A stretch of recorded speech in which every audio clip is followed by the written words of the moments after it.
Hey, hey, hey there, YouTube. Just sitting here thinking about the things people think they know about wide receiver, yet constantly get wrong.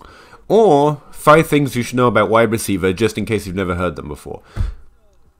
That's not just because everyone likes lists and list videos and ranks. Honestly, it's kind of that. But also because at this point in the offseason, we seem to be delving into narratives about wide receivers. How they don't matter, how they do matter, how they're the only thing that matters. And yeah, I thought I'd just start off from the ground floor on things that we should know about wide receivers. So that's this video. My name's Peter Howard at Pahowdy on Twitter. I write for Dynasty League Football. Some of my videos are turning up on the Dynasty League Football channel because I'm trying to give Anderson Hayes a break and provide some content over there because he's basically holding it down all by himself right now. So check those out as well, I guess, if you want. Some of them are already on my channel and some of them are not. So, you know, better go watch or you'll never know what you miss, I guess, is the incentive there. I've got no idea. Alright, let's do it. What's the first thing I want to talk about wide receivers that you think you know, but you might not know? So, I'm down here now, and age is overrated. It is not underrated. It is highly overrated because it's typically spoken about in terms of, oh, I don't want that guy for this season, which is talking about production. And yet, it's really a function of value, in Dynasty specifically, in that age has value, just innately. A younger player is worth more than an older player in trade, in ADP, and that's fine, I guess. And productive struggle has been a thing for a while, I guess, and despite the fact that not every class after 2014 proved that that was a great way to play Dynasty, and not every class after 2020 will prove that it's a great way to play Dynasty, age has innate value just on the market. I get it, but you also want points at some point, and wide receivers, those two, but also wide receivers score the majority of their points when they are old by Dynasty standards. Now, younger players who break out are great and have the most value at the position. I get it. DK Metcalf and AJ Brown right now are phenomenally valuable. So was Juju Smith-Schuster after his 1,400-yard season. Probably shouldn't have mentioned that one. Or Justin Jefferson right now. You probably can't get a more touted, more valuable wide receiver after what he did year one. Not making that connection for any particular reason. I just want to point out that even when you do the basics, which is usually used, a career arc narrative, usually used to justify the fact that old players get bad, wide receivers score the majority of their points on average around seasons 6 to 8, and that's really at ages 25 to 27 or 28 years old. That's when they're in their prime. That's their age prime. That's the age curve people use to generate excitement about young wide receivers, and yet we are basically selling them cheaper by the time they get to their prime. Tyler Lockett last year was in his prime and was a lot cheaper than DK Metcalf and has actually, I'm pretty sure, fallen in value after once again outperforming his ADP based on a calculation of expected points per game, logarithms, some other nerd words. But either way, what we paid for him was less than what we got, and he just got cheaper. It's not that he's not in his age prime, but even when you look at what happens after that, especially if you take into account survivor bias and that good players tend to play longer because they keep getting paid to play a significant amount of time at least, their points really don't drop off drastically. The Calvin Johnson scenario where a player's just like, you know what, I really hurt, I've got enough money, I quit, is a relatively rare feature. Larry Fitzgerald's still in the league and still putting up points. Yes, there is a decline, but also based on the nature of the player and how they play, you can actually read more or less about whether a player is still going to be worth investing in. And notice that age bias and age discounts come a lot with hype or narrative surrounding them. Allen Robinson has been kind of impervious to the age discount, and so has some other players. that are getting towards the end of their prime career, like Stephon Diggs, because he just had a top 12 season. He's around 27 now, and yet won't and isn't getting an age discount. Now, that's not because he's more or less likely to maintain his career like other players. It's just because we only look at it sometimes. So is age really important? Yes. In terms of expectation, in terms of production, in terms of value, it's essential. But we also need points at some point. No matter how you play, no matter how you like to play, or who you want in your roster, if you want to win at some point, you have to take into consideration that wide receivers are at their best when they start to decline, on average, in value after the age of 26 years old. So age is, it feels to me, somewhat overrated. Can't say R's, apparently, in this video, in Dynasty Football. It just is. If everyone's saying age is underrated, then the truth is it's actually overrated because everyone's saying everyone else thinks something different when they don't. When they really don't.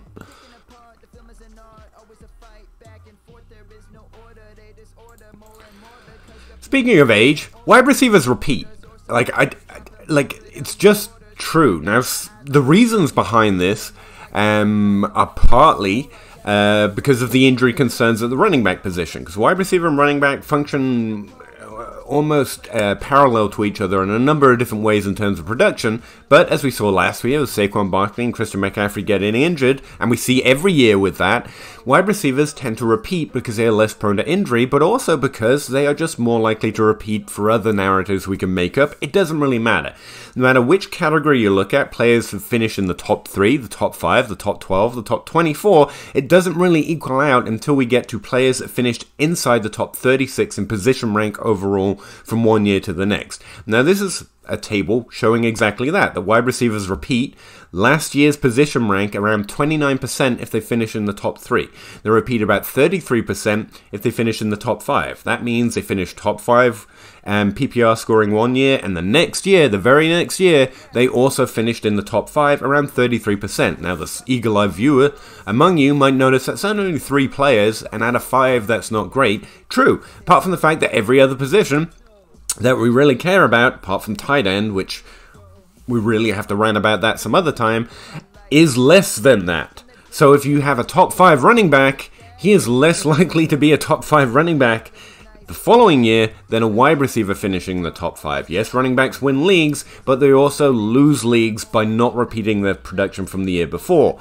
So wide receivers repeat at every level, and at every level of significance, wide receivers are more likely to maintain their production from this year to the next year. So the wide receivers that finished top 5 last year are more likely to be wide receivers in 2021. The running backs that finished top 5 this year are less likely to be running backs the following year. I think this is a thing everyone knows, but again, things everyone know, I'm finding I should say them more often, because not everyone knows the things everyone knows. So this one might be a bit of a misnomer, but it's really something you should know. Also note, I did an average age calculation, and like we were just saying before, players at the wide receiver position have an older age than pretty much every position outside of quarterback. So wide receivers in the top 3 average 27 years old. In the top 5, they average 26 years old, and it's about the same for top 12 wide receivers. Last year, if you look at the top 5 wide receivers, there's one player under the age of 25.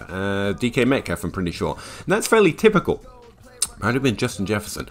In that there's pretty much only one player inside the top 12, maybe 2, top 12. I can't even say the T sound in this video. That's under the age of 25. Wide receivers are older and they're more likely to repeat. Again, combining those two things pretty much says the exact opposite of what the dynasty narrative seems to be, and yet the truth is they are older and they are more likely to repeat at an older age. Just, like, that's a thing you should know.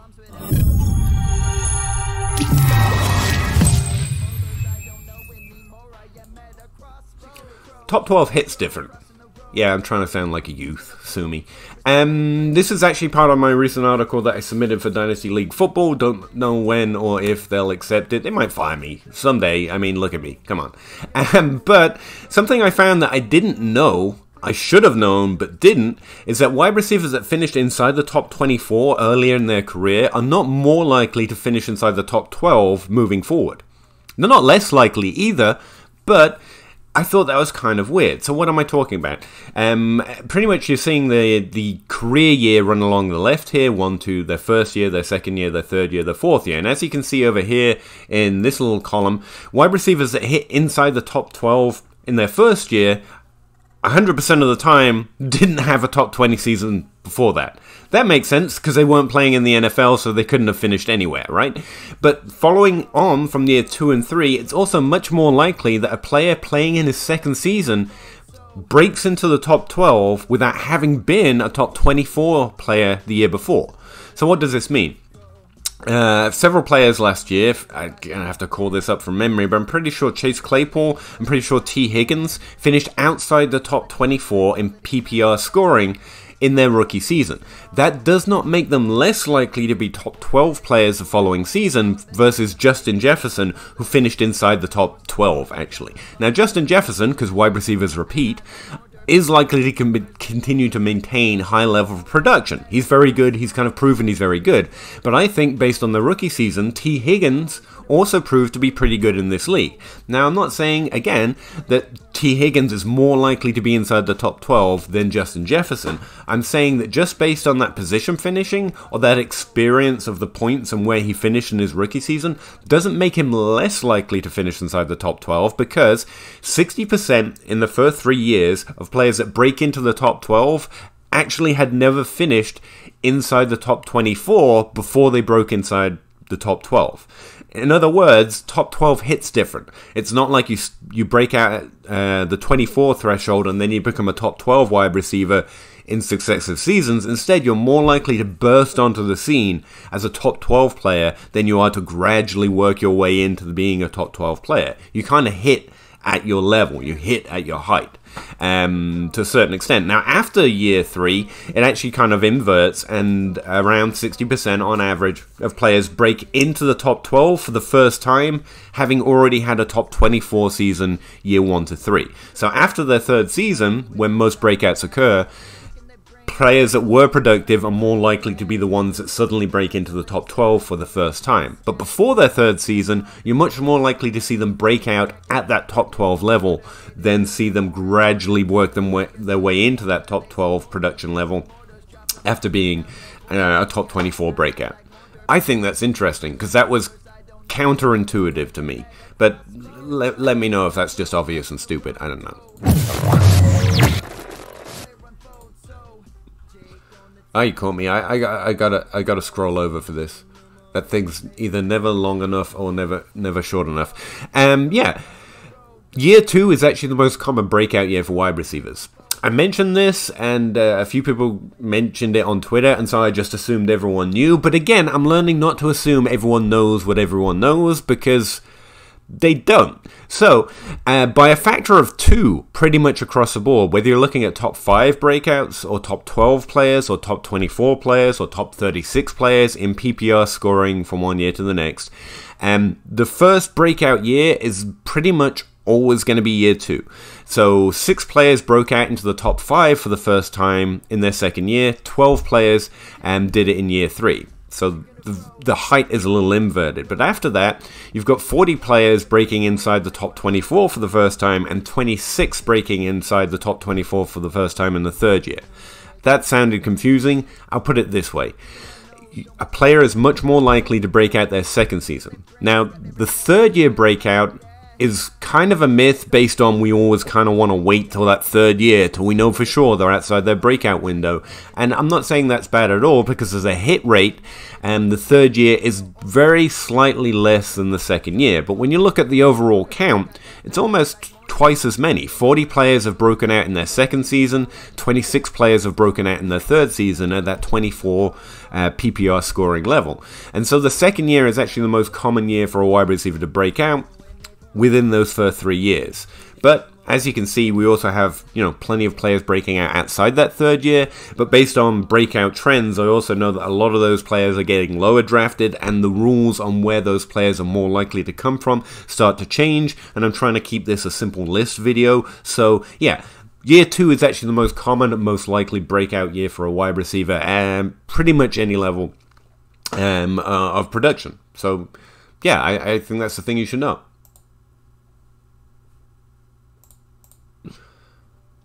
Because they do.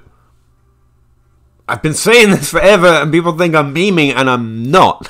Undrafted free agents matter in fantasy football. And I don't really want everyone to know this, because if we start playing this way, one of the big advantages of not being as biased, or what I normally call draft snobbery, towards top 3 round picks, is going to stop. So maybe I should not mention this properly, but it is absolutely true that the majority of production in fantasy football comes from players drafted inside the first 3 rounds of the NFL draft. However, that accounts for about 68% of all fantasy relevant seasons since 2000. Now, that's a lot, but you'll notice how it's not 100%. And you'll notice how 32% of seasons is actually a lot of fantasy seasons. Like 32% of all seasons from quarterbacks, running backs, wide receivers, and tight ends, set at top 12 for tight ends and QBs and top 24 for running backs and wide receiver, are coming from players that are drafted outside the 4th round. And there are some additional rules here, but this is a simple list video, I don't want to get into it too much, but I will say players that break out with lower draft capital are slightly less likely to repeat, they are likely to be slightly older, and they are more likely to be one-off hits, but the discount in terms of the value market is insane, to the point that people literally will write off Michael Gallup, and then he will be as good as CeeDee Lamb, and then everyone will write him off again because he's still undrafted. People will write off or be less inclined to be interested in James Robinson, despite the fact that his production doesn't compare to any undrafted free agent his rookie year, and doesn't compare really to most players drafted in the 1st round in his rookie year, because very few players are as productive as they were in his first year. Now, there is a concern where undrafted free agents tend to hit fewer and repeat less at an older age, but we're really talking about unicorns here when you're talking about James Robinson. And I think it's worth knowing that 32% of all the fantasy seasons you wanted to win your league since 2000 came from players at a range of NFL draft ADP that most seem to suggest you just ignore. So even if they're not ignoring it, Adam Thielen was never free, but he was always much cheaper than Jerry Jeudy has ever been, or probably ever will be, until we know for sure what he is. That's a significant advantage when you're looking to try and win your league. Now, it doesn't always work, and the average lies to us a lot, but by and large, you shouldn't be disinterested in players with low draft capital, because they tend to come at a steep enough discount that it really makes them worth it. I mean, 68% are coming from players drafted in the first 3 rounds. I get it, but if you're selling me first 3 round players for $1, and I can get players drafted after the first 3 rounds for a nickel, like, I'm gonna pay the nickel. I pay lots of nickels. I got lots of nickels and $1 before I pay the exact same chance. And again, it's a 3 to 7 ratio. I don't have to really pay anything for a pretty decent shot at the similar value in terms of overall production. So undrafted free agents don't just matter because I love them and I love underdog stories. It's because they're producing a significant percentage of fantasy relevant seasons. Now, it should be noted, this table and that 30% number is one. It's coming across all positions, and you can see that running back and wide receiver are much more likely to produce fantasy relevant seasons with lower draft capital, even if even if single percentage numbers don't really speak to value, and undrafted free agents are actually scoring more fantasy relevant seasons in a percentage basis, and that's a percentage of seasons, not percentage of players. So this isn't there are more undrafted free agents, this is the percentage of seasons that have actually been produced. So that doesn't matter here, which is usually what people say. That's the first comment when I post this on Twitter. That doesn't matter here because it's a percentage of seasons, not the percentage of players who were undrafted. Also, the fact there was more of them would incline it to be a lower percentage, so I'd never understand that comment, by the way. But still, you also notice that players drafted rounds 4 to 7 have a lower percentage than players who are undrafted. I think that has something to do with the pools, and that might be what people with that comment are trying to say.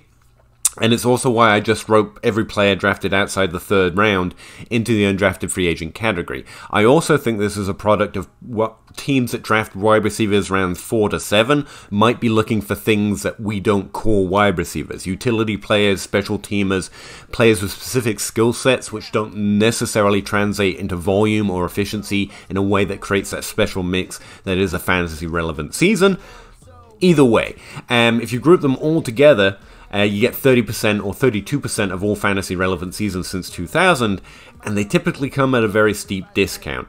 Now, Gabriel Davis and Darnell Mooney aren't really seeing a discount in terms of you have to pay real things to get them, and so their value conversation probably requires a separate video if we want to talk about them at all.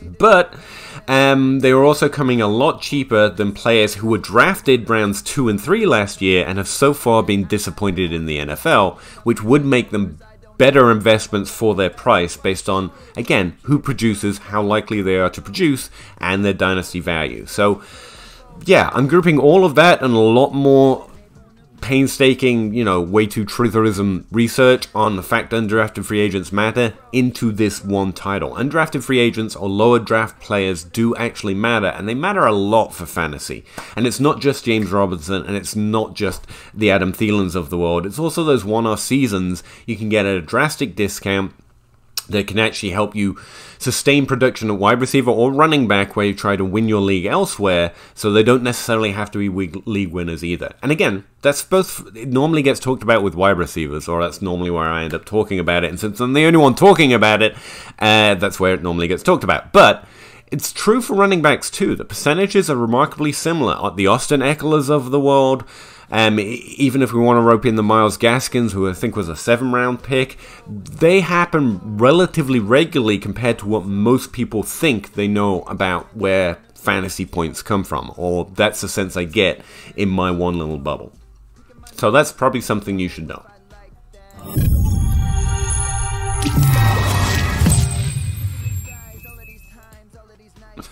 Lastly, and I can't really get this into the list video because I don't fully understand it myself yet.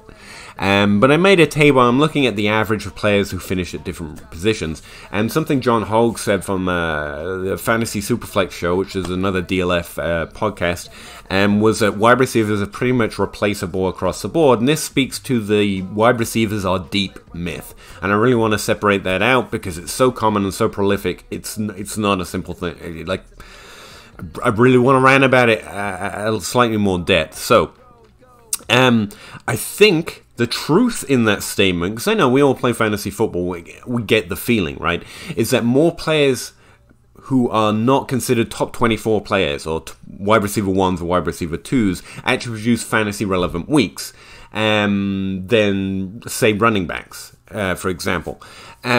But I don't necessarily think that's true. Based on some early research I'm looking at here, running backs who finish inside the top 36 in scoring score top 12 weeks about 16% of the time, and so do wide receivers.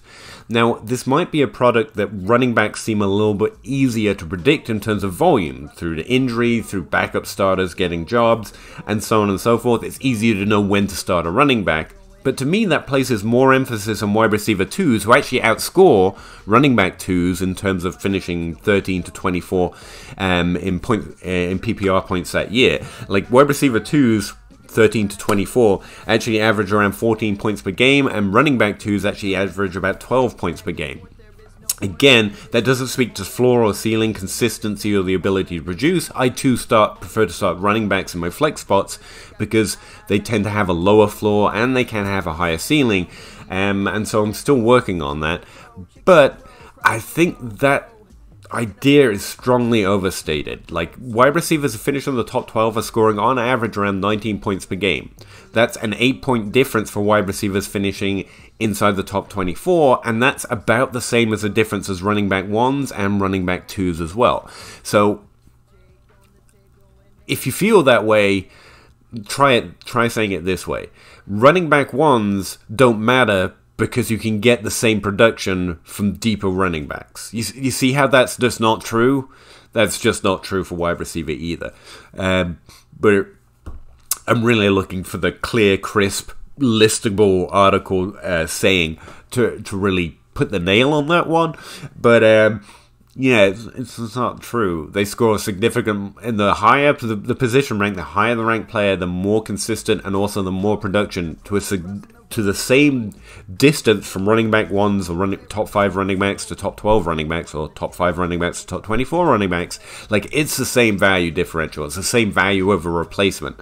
And so I think that's more experiential than actual in terms of playing fantasy football. But I've gone on about that a bit too long here, and there were way too many nerd words in there. So yeah, that's it. That's the video. Hope you enjoyed it. I hope you knew all those things, because everyone says they know all those things, and then when I get to talking people about wide receivers, they don't seem to know those things, or they seem to have interpreted them the opposite way in order to fit a narrative, basically. And those are the things.